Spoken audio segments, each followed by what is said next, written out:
tegangan output dari summing inverting, yaitu negatif ya. Ini dicabangkan 3. Nah, kemudian kenapa di sini potensio ini disebut dengan speed control? Padahal dia kan sesungguhnya dia adalah pembagi tegangan. Nah, karena dia pembagi tegangan itu akan menentukan berapa besarnya tegangan output di op-amp, maka dia bisa dikatakan sebagai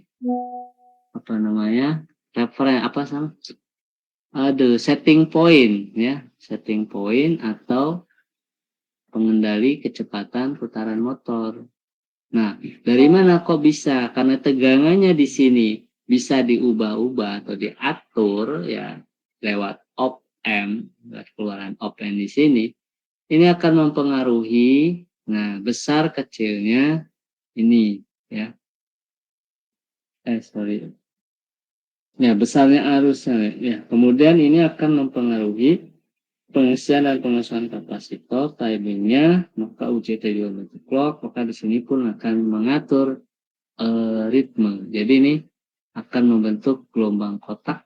Jadi karena kalau ada positif berarti di trigger, kalau nol berarti dia off, kalau positif lagi dia on lagi, kalau nol berarti off. Jadi di sini on off membentuk sebuah frekuensi, sebuah gelombang dalam satu amplitudo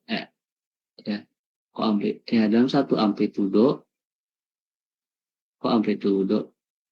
salah apa sih namanya periode.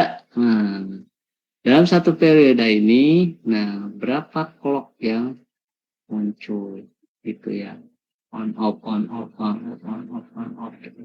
Nah, on off ini tadi kalau dalam hitungan satu periode berarti itu menunjukkan satu frekuensi, satu nilai frekuensi. Maka di sini putaran motornya bisa kita atur apakah kondisi cepat, lambat, sedang atau slow atau medium atau high ya di sini. Kemudian selain dari speed control yang diambil dari potential ini, juga diambil untuk di op-amp ini buat summing itu diambil dari input yang kedua, itu diambil kita telusuri. Nah, diambil dari op-amp. Ini op-ampnya tipe apa? Inverting apa non-inverting? Non-inverting, Pak.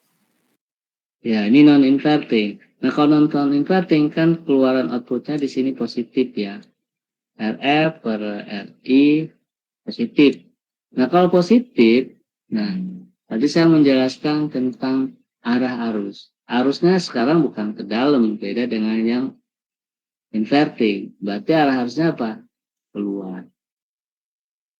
Ya, kebalikan dengan op-amp yang di bawah. Karena di bawah itu negatif, nah harusnya dia masuk ke dalam. Jadi dia narik.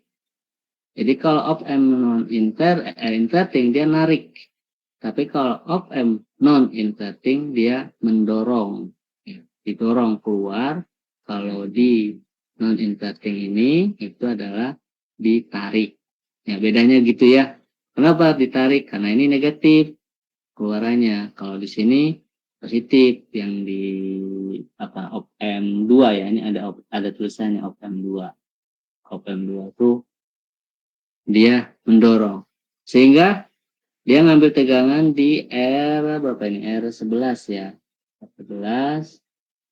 Nah, R11 ini adalah diambil dari tegangan yang mengalir di titik cabang sini.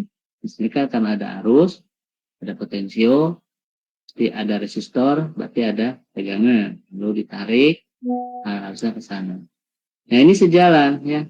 Ini harus masuk, ditekan menuju ke op-amp summing. Nah, ini arahnya masuk. Sama seperti ini, arah harusnya masuk. Jadi semua masuk semua di sini. Ya. Hanya bedanya apa? Di feedbacknya ditarik. Kemudian saya hapus dulu biar nggak terlalu ini.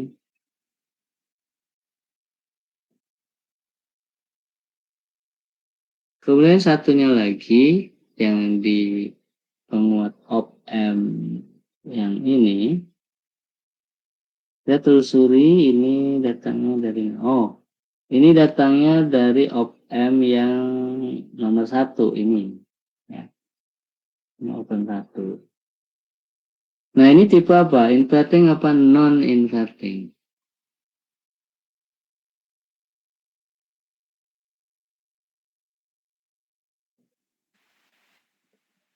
Non inverting, Pak. Non inverting. Kalau non inverting harusnya keluar apa masuk ke op-amp?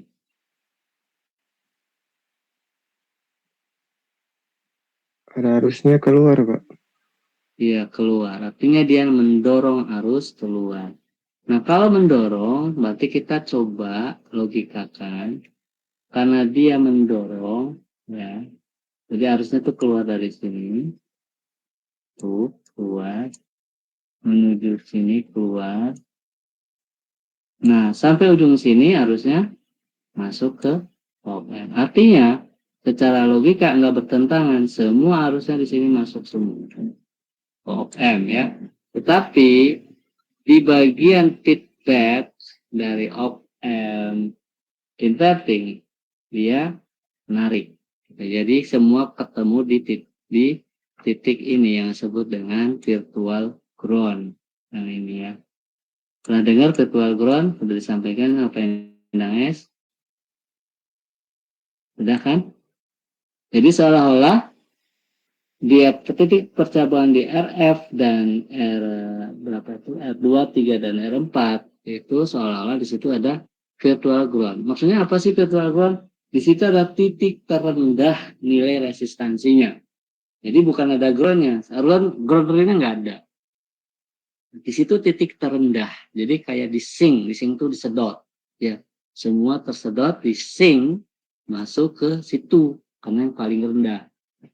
Ya, gitu ya. Oke, di sini kita udah selesai analisa di op-amp yang yang invertingnya. Tadi yang non inverting op-amp 1 udah, op-amp 2 sudah. Kita analisa di sini. Sekarang ada yang disebut dengan ini, yang dekat motor itu field coil. Field coil itu apa sih? Nah, field coil itu sebenarnya adalah pengaman ya.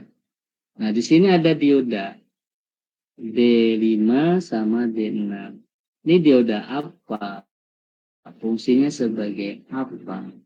Kalau kita perhatikan, aliran arus yang keluar dari field coil, nah, ini menuju ke D2 dan D berapa? Ketutup. D5 dan D6. Ya. Jadi kalau gitu fungsi D2, D5 dan D6 itu apa? Gitu. Kalau dilihat dari arah aliran field coil, dia dipasang secara forward apa reverse. Kalau dilihat dari arah, harusnya dari arah field coil. Dia reverse apa forward, kedua dioda ini. Forward, Pak. Kalau dari field coil, dia forward, Pak. Iya, betul.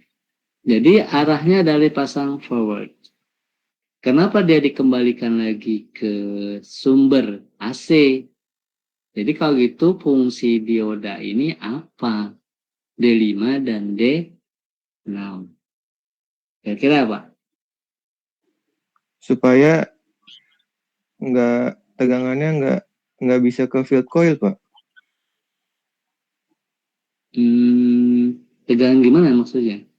Maksudnya kalau misalnya di sini langsung ke ground bisa kan tanpa harus melewati dioda dan tak perlu harus dikembalikan lagi ke sumber, bisa kan? Bisa, Pak. Iya, terus kalau gitu alasan apa? Kenapa kok masih tetap Kenapa tidak dihubungkan ke ground? Kenapa kok mesti harus dikembalikan ke sumber? Dan di situ dikasih dioda. Kalau itu dioda D1, D5 dan D6 yang ini, yang saya lingkarin, itu sebagai apa fungsinya? Saya masih belum paham, Pak. Itu. Ya. D5 dan D6 ini sebagai dioda proteksi. Ya. Jadi begini, ketika ini aktif ya, maka ada arus yang mengalir melalui coil feed coil. Kan? Kalau selama aktifnya aman, artinya dia sebagai apa namanya looping ya. Tapi suatu saat tiba-tiba, anggaplah di sini ada switch ya, ada switch.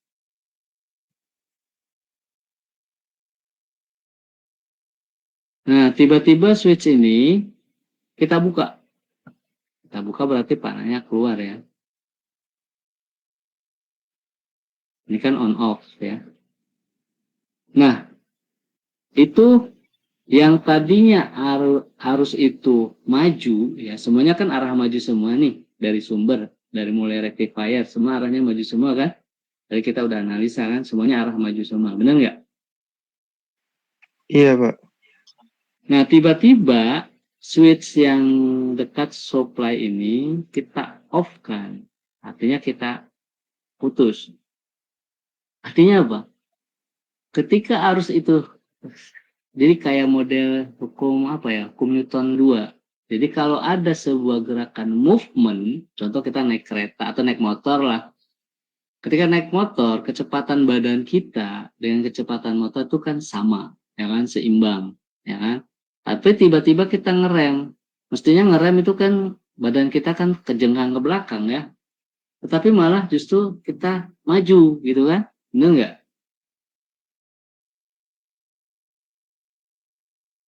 Benar nggak? Kita Kalau tiba-tiba ngerem ngerem mendadak nih. ngejengkang ke Ngeremnya jangan depan, Pak. ngerem pelan-pelan. Ngeremnya ngedadak. Iya, ke depan Kalau ngerem mentalnya. mendadak, Anda maju apa ke belakang ngejengkang kalau naik motor nih. Nih tiba-tiba nih lagi naik motor ada lubang atau ada orang anak kecil lewat, pasti Anda akan ngerem mendadak. Anda akan terdorong maju Pak, kejengkang ke belakang kalau ngerem mendadak. Dalam keadaan sedang ada kecepatan maju. Atau Anda jangan Maju, pernah Pak. naik motor, naiknya mobil. Maju, maju apa mundur? Atau kejengkang ke belakang? Saya waktu nabrak ke depan sih, Pak. Iya, ini biasanya suka dimanfaatkan sama orang yang pacaran boncengan kan, padahal nggak ada apa-apa gitu kan, lagi biar pelukan gitu kan, dia rem ngedadak biasanya kan, nanti pacar yang belakang itu pasti maju gitu. Nah itu akan sifat maju, jadi itu hukum Newton kedua. Jadi kalau ada movement maju bergerak gitu kan, ketika tiba-tiba dihentikan, itu akan kecenderungan badan kita itu akan terdorong ke depan, bukan kejengkang ke belakang, bukan. Ya, di sini juga sama. Ketika arus itu dalam kondisi sedang mengalir gitu ya, karena tadi switchnya ketutup ke bawah, nah tiba-tiba ditutup, dibuka. Nah arus yang tadi itu maka dia akan surut ya, yang tadinya semuanya maju surut, ya kan? Nah surutnya tadi untuk menghindari supaya tidak ada kerusakan di bagian field coil ini justru diredusir ya, diredusir dengan cara diarahkan ke mana, ke supply melalui D5 dan D6. Makanya arahnya kenapa forward bukan reverse. Tapi kalau dari sisi supply ya, supply yang 120 volt ini dipasangnya arah forward, arah reverse. Itu clear ya, paham ya? Jadi fungsi dari D5 dan D6 itu sebagai proteksi ya, untuk meredusir supaya arusnya nggak balik lagi, tapi tetap maju, khususnya yang di coil frame. Ini konsepnya sama dengan sebuah relay. Anda mungkin akan misalnya ada sebuah komponen relay ya, Nah, relay itu kan, ini ke bawah, ini ke PCC. Aduh, nulis PCC-nya susah. Nah, di sini ada dioda. Arahnya bagaimana? Forward apa reverse? Nah, ini ke bawah, saya ke ground. Aduh, susah. Ini adalah bagian ininya, kontaktornya. Nah, ini yang ke ground juga sama. Ini yang ke sumber lain, misalnya ke PAC. Nah, ini adalah kebalik ya misalnya. Gambarnya kebalik.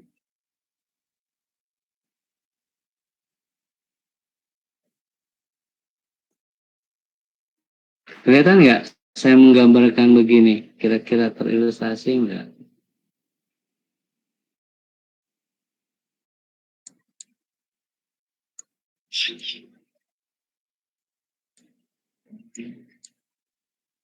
Jadi ketika relay apa namanya, induktor dari relay ini, lilitan ini dialiri arus, maka dia akan berfungsi sebagai magnet ya. Dan dia akan kontak gitu kan. Ini mungkin jangan ke ground ya, ke sebuah lampu biar ada beban. Sini terhubung ke lampu. Ini lampunya. Ini ground. Jadi ketika relay ini menjadi magnet, dia otomatis mengkontakkan secara mekanik karena ada magnet, dia menyalakan lampu. Tapi di samping atau di sebelah relay ini dipasang dioda. Arahnya reverse terhadap supply. Jadi kalau gitu fungsi dioda ini apa? Sama seperti ini. Seperti di dioda D5 dan D6. Dia ketika ini tiba-tiba diputus relay ini, ya, relay ini tiba-tiba diputus, maka ada momen yang harus tetap maju supaya tidak ada arus balik lewat relay. Maka dialirkan sisa-sisanya, direducir lewat dioda, kembalikan lagi ke supply. Sebagian memang akan diserap oleh ground, tapi biasanya nggak langsung ground ya, biasanya ada R lagi, karena R itu kan penghambat juga. Maka di sini tuh kayak diputar-putar sehingga akhirnya habis gitu ya. Diputar-putar di sini ya, sama seperti ini. Sini ketika tiba-tiba switchnya di off, di sini tuh diputar-putar gitu kan, sampai akhirnya habis. Atau paling enggak dibikin langsung set gitu, direducir, dikembalikan lagi ke supply-nya. Gitu ya. Clear, jelas? Pak, gimana kalau Jelas, Pak. misalnya tidak ada ya, gimana kalau tidak ada pasang dioda di situ? Nah, kalau tidak ada pasang dioda di situ, ada kemungkinan gitu kan, maka yang akan kena itu adalah koilnya. Kenapa? Karena ada arus balik. Itu tadi, ketika tiba-tiba stop kontaknya atau switchnya di off, maka arus yang tadinya arahnya maju, karena tiba-tiba supply-nya berhenti, maka semua akan kembali surut. Surut itu berarti apa? Kembali balik kan? Arah balik kan? Yang tadinya maju, terus tiba-tiba surut, maka semua akan kembali ke belakang, kembali tersurut lah, surut semua kembali ke titik awal. Kembali titik awal bukan berarti maju kemudian hilang, enggak. Ya, kalau yang udah terlanjur lewat ya hilang gitu kan. Tapi yang belum terlanjur lewat atau ada di pertengahan jalan gitu kan, kemana pergi gitu kan, pasti dia akan kembali gitu kan, surut, benar nggak? Gitu logikanya. Nah, surutnya tadi, khususnya di field itu dikembalikan, khususnya di coil feed ini itu dikembalikan ke supply. Nah, Anda perhatikan nih dioda ini kemana arahnya, yaitu ke supply kan ya. D5 itu ke supply atas, karena ini kan harus ngeling. Anggaplah atas itu positifnya. yang D6 ke negatifnya, bukan cabang. Oke, itu aja. Ini nanti bagian clue dari PS. Salah satunya ini Anda harus bisa mengurai kembali, menjelaskan kembali apa yang sudah saya jelaskan. Kuncinya cuma satu, Anda paham basic fundamental dari komponen dan cara kerja komponen, ya, maka Anda bisa memahami dan mengerti cara kerja dari blok diagram ini. Jadi bukan pakai hitungan ya. Kalau model Pak Endang semua dihitung, ya. Kenapa? Karena beda target. Kalau di Pak Endang dihitung dalam rangka apa? Dalam rangka mencari berapa nilai resistornya, berapa nilai komponen-komponennya, arusnya ngalir berapa, kemudian tegangannya berapa. Itu memang itu adalah untuk desain kan ya. Tapi di sini saya tidak butuh itu, tapi adalah konsep logika sebuah proses, ya. Sebuah proses bagaimana sistem itu bekerja. Nah, dengan kita memahami cara kerja rangkaian dengan menganalisa arah arus tadi, kita paham, oh berarti motor ini itu putarannya bisa diatur oleh apa? Oleh UJT yang menghasilkan, oleh UJT ini ya, oleh UJT ini yang menghasilkan sinyal modulasi. Sinyal modulasinya didapat dari kapasitor. Sinyal modulasinya dimanfaatkan buat men-trigger SCR untuk membentuk on-off berupa frekuensi. Dengan demikian putaran motor ini diatur oleh frekuensi. Itu.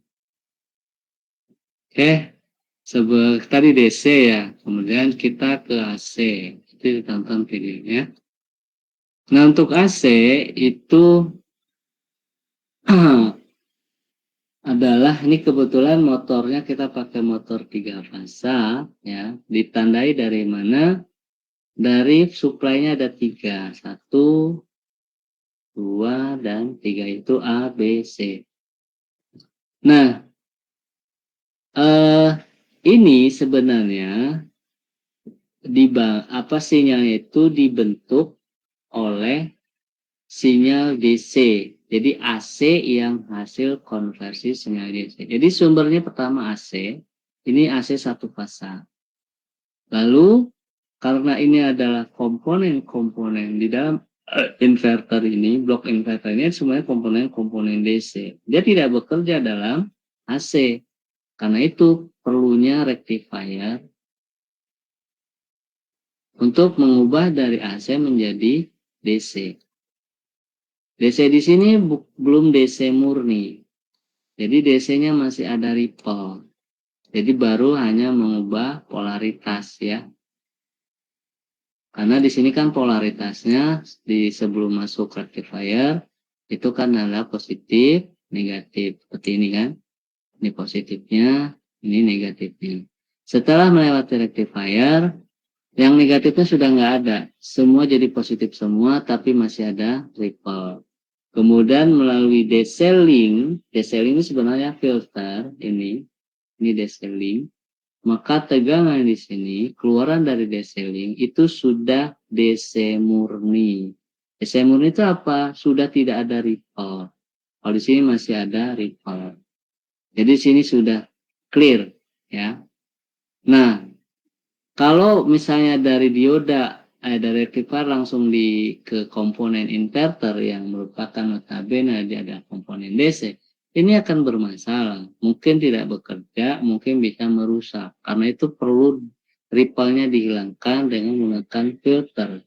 Filter ini namanya istilah lainnya adalah DC link atau DC bus link. Itu antara kadang juga menggunakan RC ya filternya. Kalau ini pakai filternya adalah LC. Nah, kemudian ini untuk apa?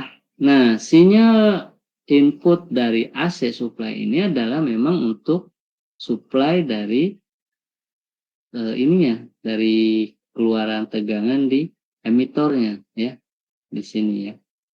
Ini 1, ini 2, ini 3. Nah, ini sama seperti konsep transistor, dia butuh pemicuan di basisnya.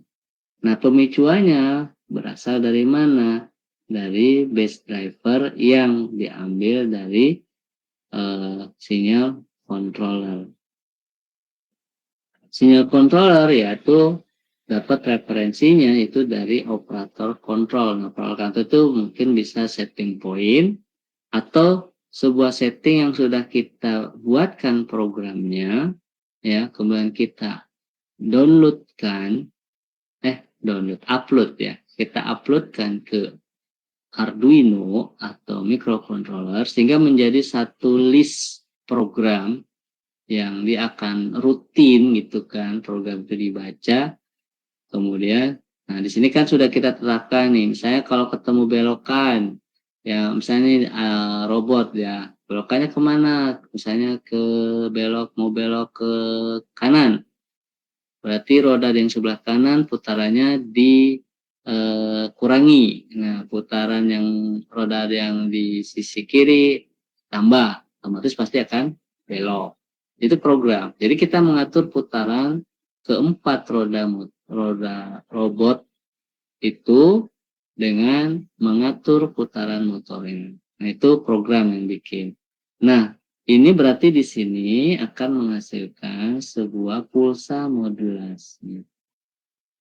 Ya, controller ini akan dihasilkan sebuah pulsa modulasi. Sama seperti tadi.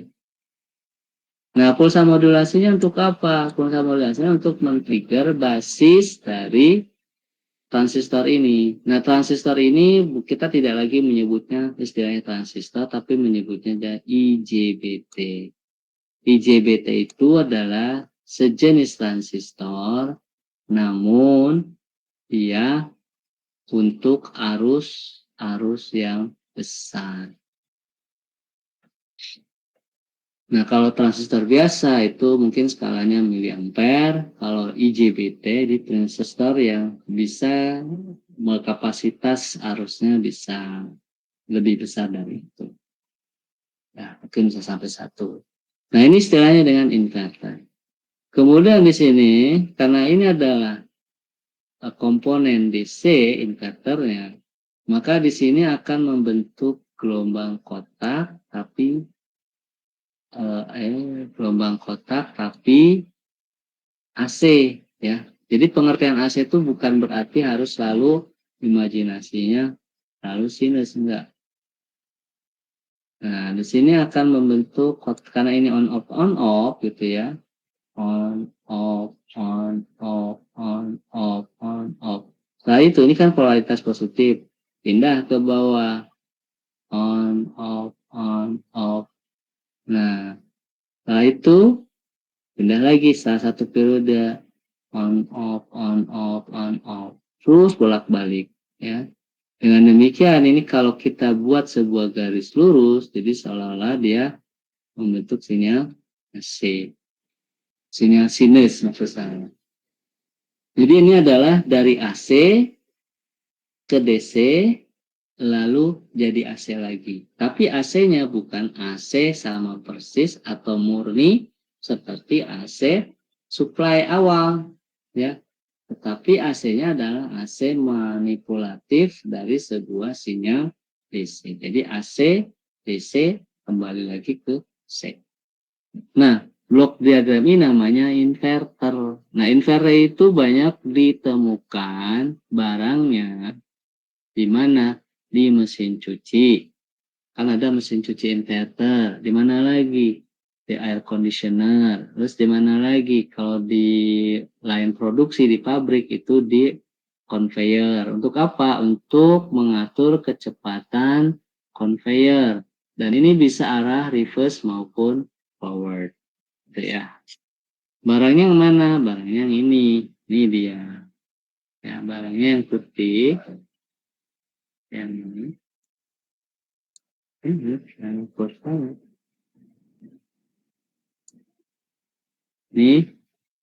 Ini adalah motor AC-nya.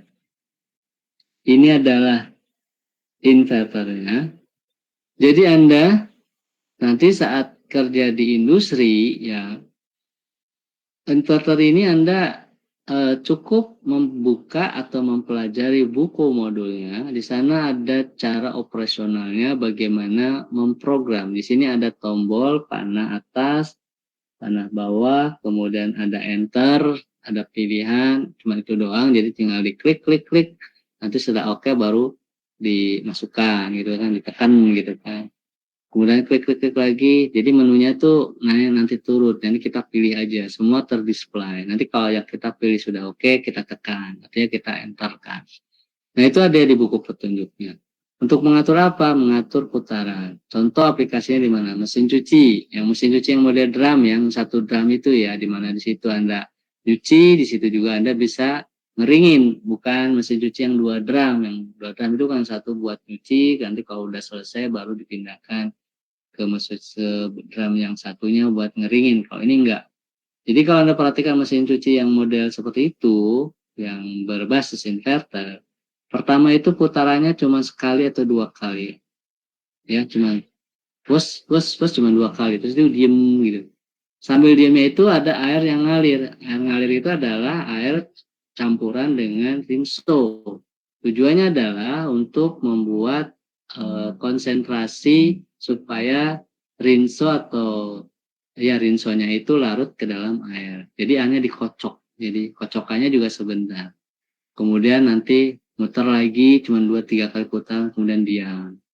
Terus nanti setelah konsentrasinya cukup, airnya cukup, baru dia putarannya akan berubah. Kalau Anda perhatikan ya, dia akan berputar mungkin agak lama dan kencang.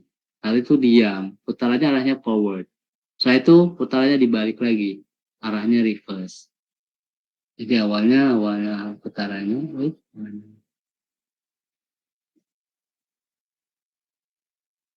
jadi arahnya sama mungkin ke sini, kelihatan ya.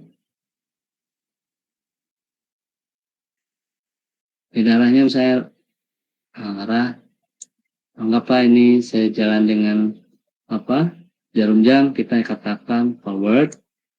Berlawanan arah jarum jam kita namanya kalau sejalan namanya clockwise, kalau berlawanan kita namanya anti clockwise, artinya berlawanan arah jarum jam.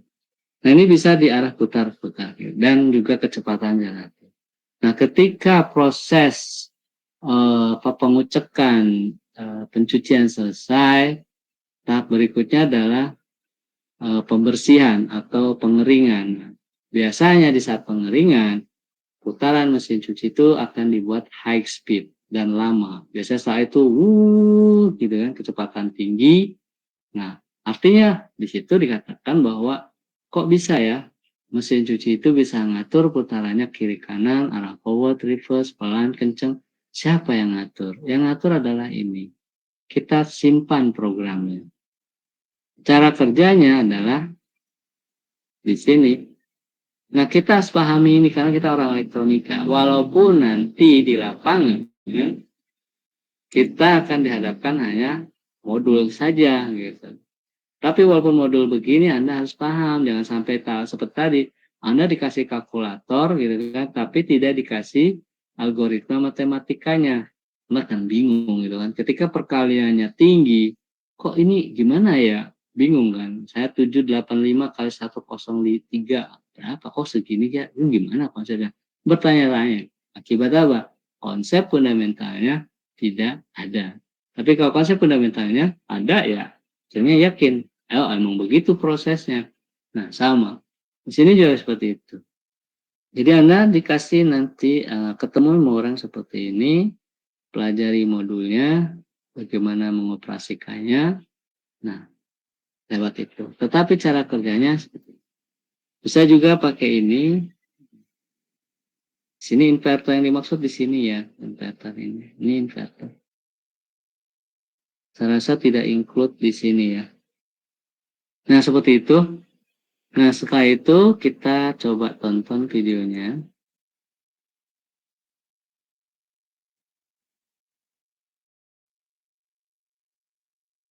Untuk ini kita pakai ini inverter. Inverter itu kalau di sini namanya VFD.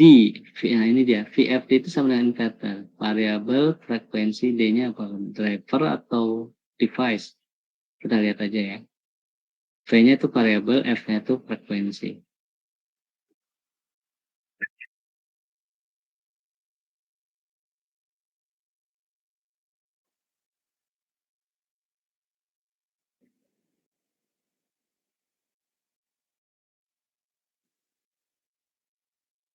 By varying the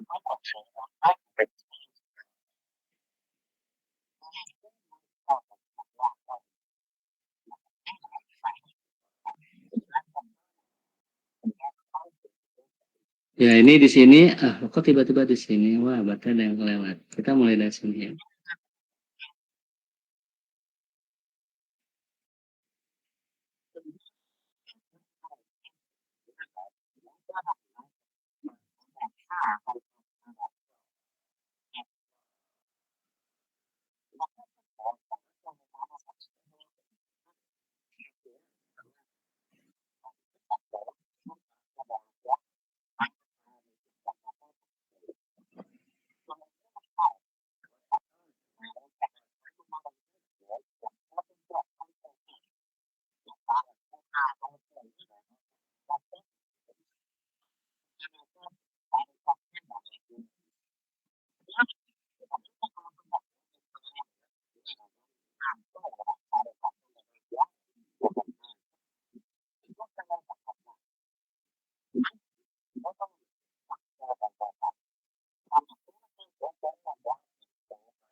Oke, kita udah basic 1, udah kita yang kedua.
controls the device.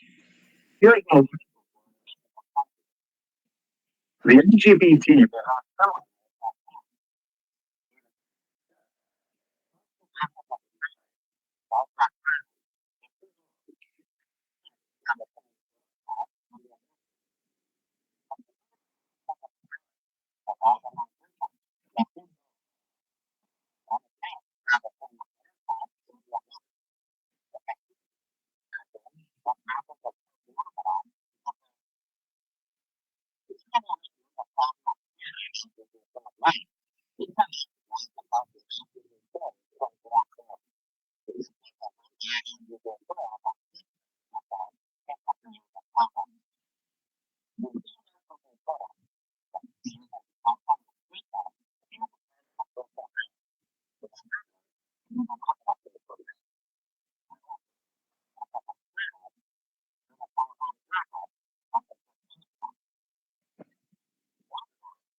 Baik, itu yang apa yang sekarang apa lagi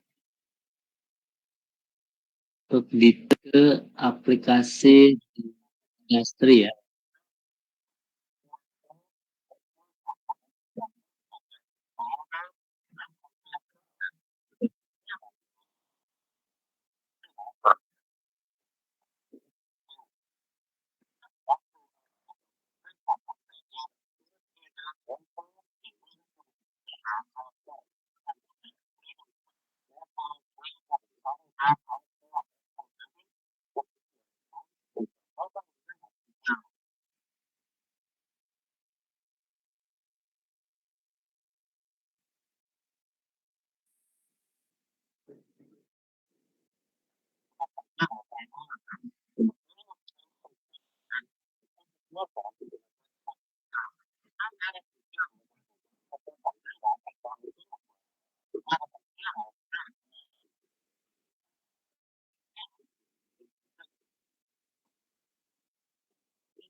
Ini yang motor DC ya, driver motor DC.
mantap.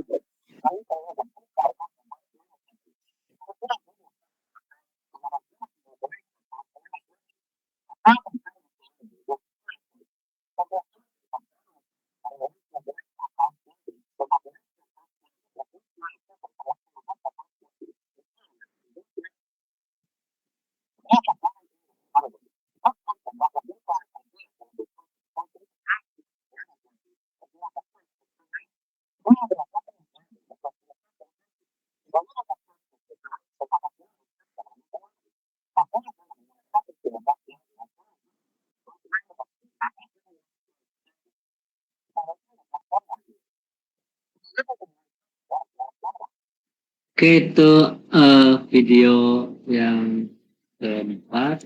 Yang terakhir ini mungkin saya nggak putar karena udah jam 11. Dan saya bilang bahwa di akhir mata kuliah ini ada tugas yang Anda bisa cek di e-learning. Tugasnya adalah berikan, kalau nggak salah ya, mudah-mudahan nggak salah, berikan contoh aplikasi motor driver DC maupun AC. Kemudian jelaskan tipe-tipe motor driver AC dan DC. Kemudian ada berapa tipe motor drive DC dan sebutkan komponen komponen utama pendukungnya, kemudian data tegangan dan keluaran dari arus, keluaran tegangan dan arus, serta kemudian berikutnya adalah gambarkan koneksi atau pengawatan dari controller driver motor tersebut satu aja. Kemudian jelaskan cara kerjanya. Ya.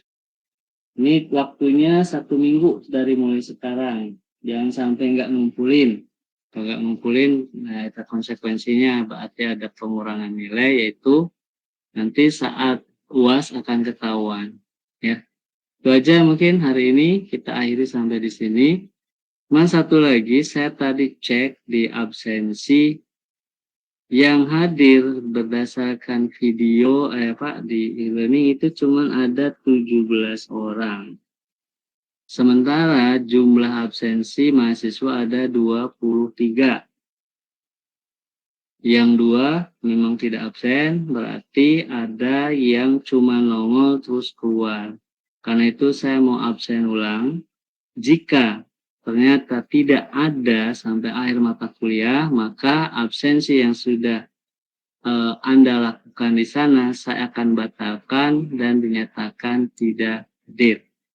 Baik, saya akan absen satu-satu. Ajeng, apakah ada? Hadir, Pak. Baik. Kemudian Al-Hadid. Ada Bapak, saya hadir. Ali Yasin. Ali Yasin nggak ada. Berarti saya alpakan ya. Karena cuma modal absen aja tanpa menghadiri kuliah saya. Karena apa? Karena saya nggak mau lagi dikomplain saat nanti menjelang UAS, ya kan?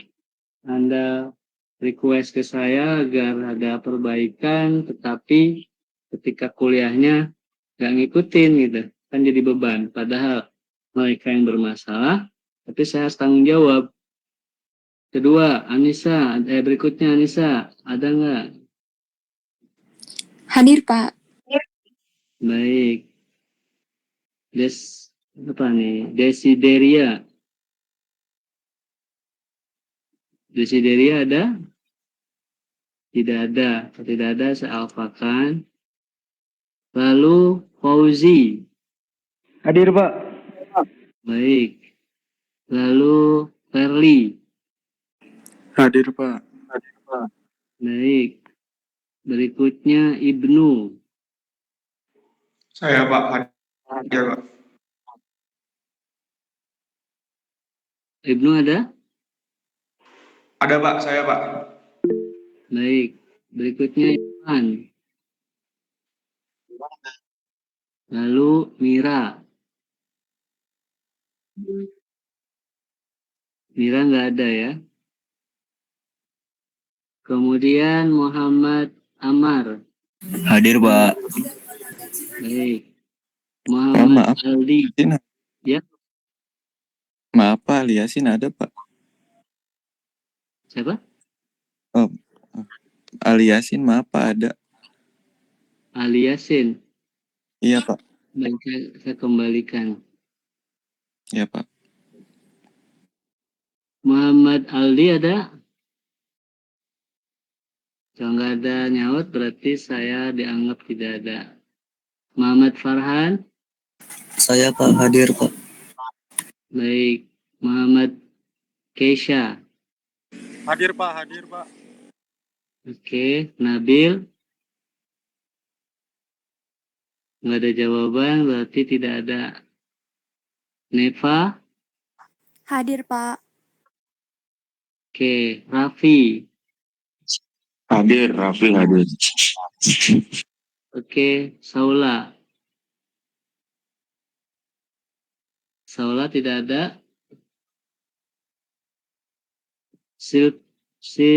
Silvaliani? Hadir, Pak. Oke. Stefanus? Hadir, Pak. Ada jawaban? Yap. Tadi Stefanus hadir Pak, tapi tiba-tiba dia malah live meeting, kemungkinan lemot internetnya. Oh, oke. Bukan Pak, itu Terus? laptop aku Pak. Ya di sini Pak, ini Itu Pak Bapak. saya. Kamu belum mengisi absen. Oh tadi waktu itu saya mau cari buka spirit saya Pak, tapi tiba-tiba linknya hilang Pak. Saya waktu itu pernah save tapi ya hilang gitu Pak linknya. Baik, saya absenkan hadir. Lalu William. William nggak ada. Baik, Wisnu Arif. Tidak ada juga. Baik. Jadi yang tidak menghadiri, sebenarnya tadi saya mau absennya sekitar jam 10-an ya karena jadi saya absen sekarang. Kenapa saya harus mengabsen? Karena kadang mengabaikan. Ya, mengabaikan ya cuman absen doang karena memang mentang-mentang ini online. Saya khawatirnya gitu loh. Khawatirnya nanti Anda bermasalah, tetapi saya harus bertanggung jawab. Masa itu tadi nggak menghadiri itu tidak hadir, terus ada tugas juga nggak tahu, begitu ujian juga nggak ngerti dan nggak bisa, prihatin. Baik, kita sampai di sini aja. Saya tutup. Selamat siang. Assalamualaikum warahmatullahi wabarakatuh. Waalaikumsalam. Terima kasih Pak.